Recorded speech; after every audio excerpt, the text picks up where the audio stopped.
Hello, my name is Ron Kaufman. I'm author of the New York Times best-selling book, Uplifting Service, The Proven Path to Delighting Your Customers, Your Colleagues, and everyone else you meet. Today I'm answering questions posed by Ziarul Financiar. They're the source of ZF English, the most trusted source of information on Romania and its role in the region, bringing over 250 weekly stories from top publications and news services. Now, they've asked me a number of very good questions, but rather than just telling them the answer, I thought I'd make this video for them and for you. Question number 1. How do you see the future of customer service in those industries in which automation and robots are replacing jobs? Now, this is a great question, and I have 3 answers. Number 1, during the transition period, when you need to migrate customers from a face-to-face, people-to-people service environment into a much more technology-enabled environment, they're going to need introduction, they're going to need education, and they're going to need encouragement to help them actually step over that hurdle and get into the new service world. That's best done by people providing intimate, personal service. Number 2, things will always go wrong. And when something does go wrong, that's the time to send in a real human being to help take care of and respond to a customer who is, of course, a real human being. So let the technology provide support and enablement, but let the people show up, especially when needed, if something goes wrong. But number 3, and this is for you as a service provider, anything that cannot be digitized or automated is going to become more valuable in this greater technology utilizing world. For example, creativity, imagination, emotions, ethics, empathy, having compassion, curiosity, caring, intuition, a sense of values, purpose, and passion. These are things that cannot be digitized. And in a more technology-penetrated world, they're going to become more and more valuable. So if you're concerned about your job, those human areas are the ones where you should be focusing and developing yourself. Question number 2. How did the so-called gig economy change the customer experience? And what can traditional companies learn from Uber and Airbnb business models in what concerns the customer experience? Well, the biggest change I see is that service providers are now being rated by customers in real time, all the time. So if you're doing gig economy work, every piece of your work is being evaluated by your customer, and every potential future customer can see the comments and the feedback that your customers have provided. In an Uber or an Airbnb environment, the actual service provider is constantly being rated. And as a customer, you know and I know we like to see what other people are commenting and saying about. This is resulting in better service. Let me give you an example.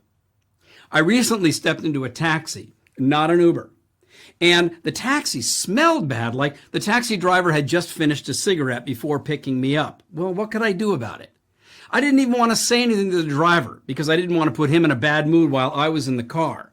But if that were an Uber, I can assure you my comment would have gone out and Uber would know and the driver would know and future customers would know and there'd be no more smoking in that vehicle. Now, customers are also being rated, and that matters because I want my rating to be excellent so that a service provider wants to serve me.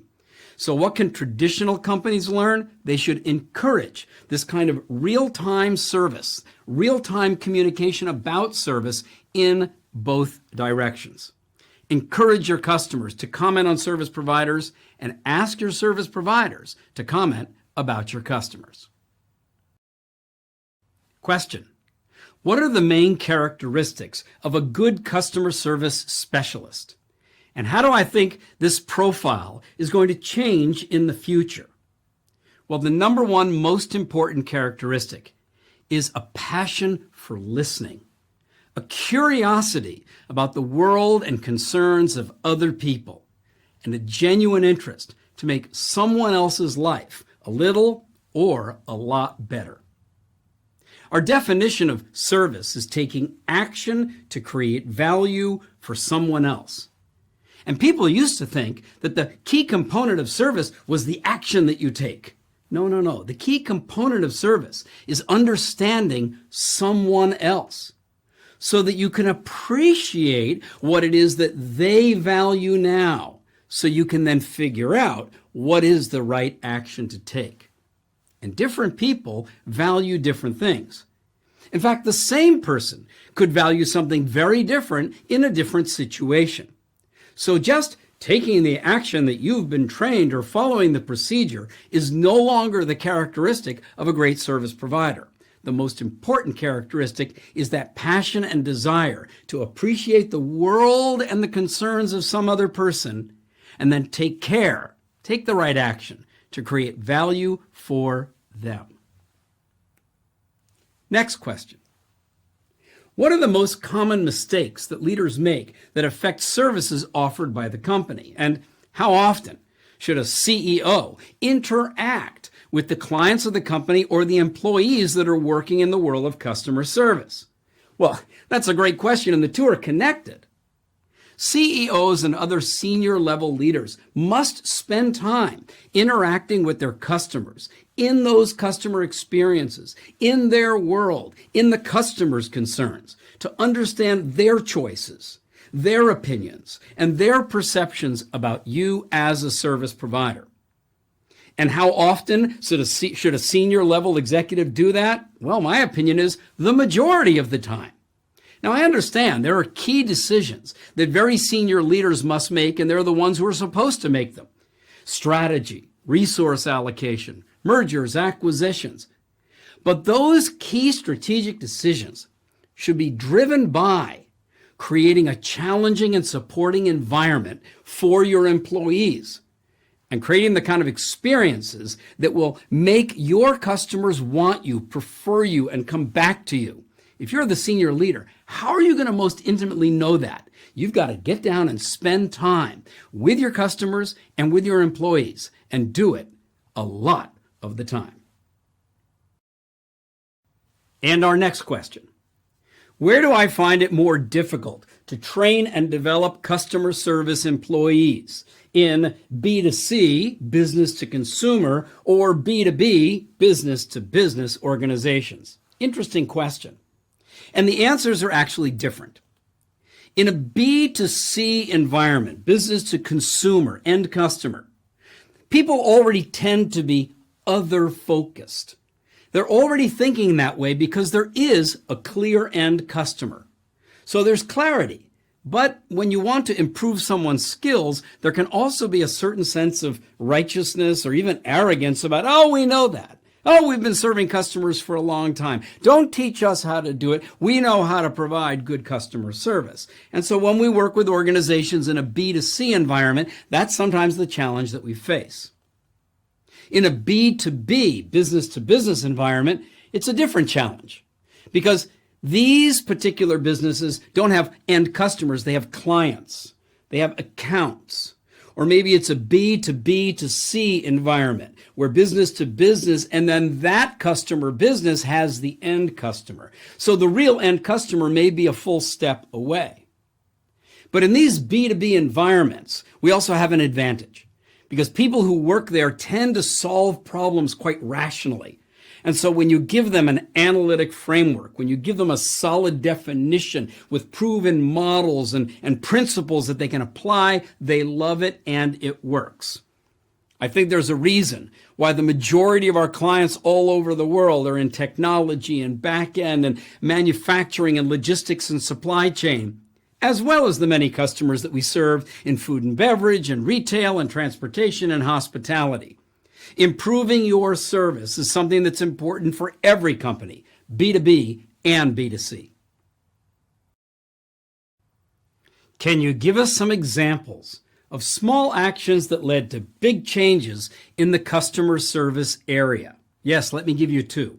Number one, require your senior leaders to actually go down and do some frontline service work every month, shoulder to shoulder with your other frontline service providers.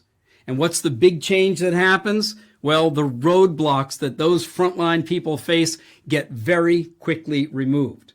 There are things that will sometimes just stand in the way, legacy systems, old procedures, things they have to do because we've always done it that way.